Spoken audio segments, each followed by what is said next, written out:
첫 시간 주님께 안녕하세요. 대강교회 오훈 목사입니다. 12월 31일 화요일입니다.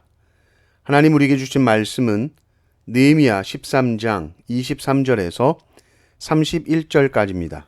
그때 내가 또 본즉 유다 사람이 아스돗과 암몬과 모압 여인을 맞아 아내로 삼았는데 그들의 자녀가 아스돗 방언을 절반쯤은 하여도 유다 방언은 못하니 그 하는 말이 각 족속의 방언이므로 내가 그들을 책망하고 저주하며 그들 중 몇 사람을 때리고 그들의 머리털을 뽑고 이르되 너희는 너희 딸들을 그들의 아들들에게 주지 말고 너희 아들들이나 너희를 위하여 그들의 딸을 데려오지 아니하겠다고 하나님을 가리켜 맹세하라 하고 또 이르기를 옛적에 이스라엘 왕 솔로몬이 이 일로 범죄하지 아니하였느냐. 그는 많은 나라 중에 비길 왕이 없이 하나님의 사랑을 입은 자라. 하나님이 그를 왕으로 삼아온 이스라엘을 다스리게 하셨으나 이방 여인이 그를 범죄하게 하였나니 너희가 이방 여인을 아내로 맞아 이 모든 큰 악을 행하여 우리 하나님께 범죄하는 것을 우리가 어찌 용납하겠느냐.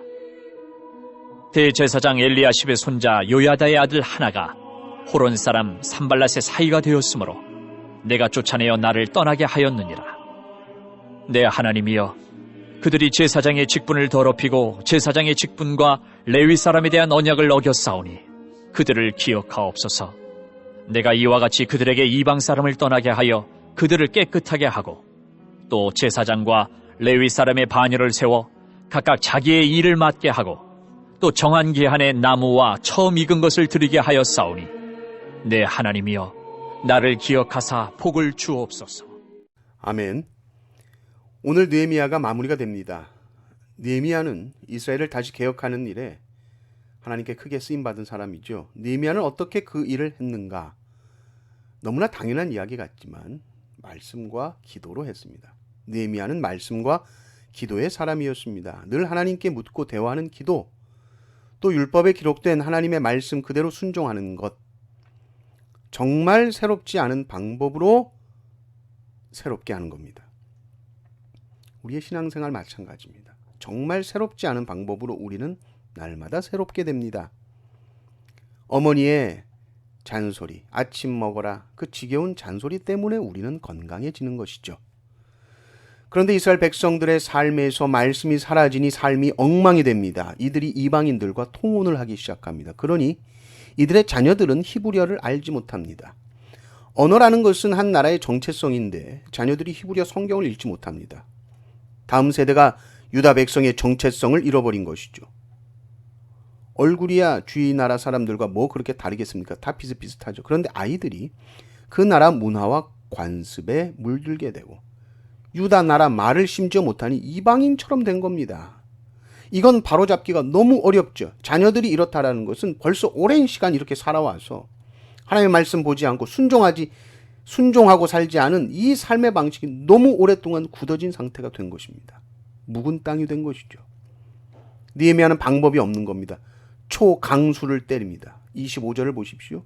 내가 그들을 책망하고 저주하며 그들 중 몇 사람을 때리고 그들의 머리털을 뽑고 이르되 너희는 너희 딸들을 그들의 아들들에게 주지 말고 너희 아들들이나 너희를 위하여 그들의 딸을 데려오지 아니하겠다고 하나님을 가리켜 맹세하라 하고, 때리는 것은 그렇다 해도 왜 머리털을 뽑는가?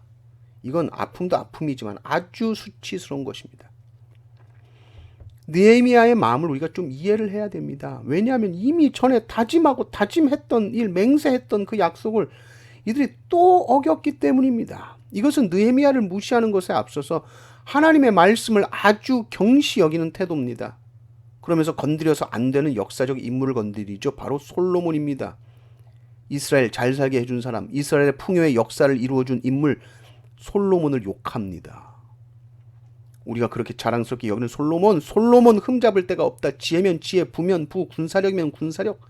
솔로몬은 정말 하나님의 사랑을 많이 받은 사람이다. 그런데 이 이방 여인을 아내로 맞는 이 한 가지 일 때문에 나라가 쪼개지지 않았냐? 이건 악이요, 용납될 수 없는 일이라는 것이죠.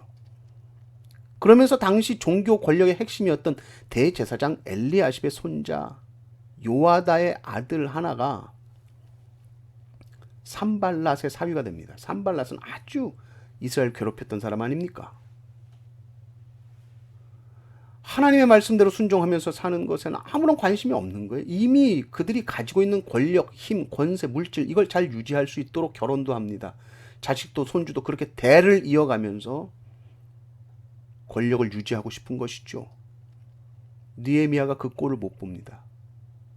그 이스라엘을 괴롭혔던 산발랏, 그와 대제사장 엘리야십 가문 결탁되는 거예요. 이 모습을 못 보죠.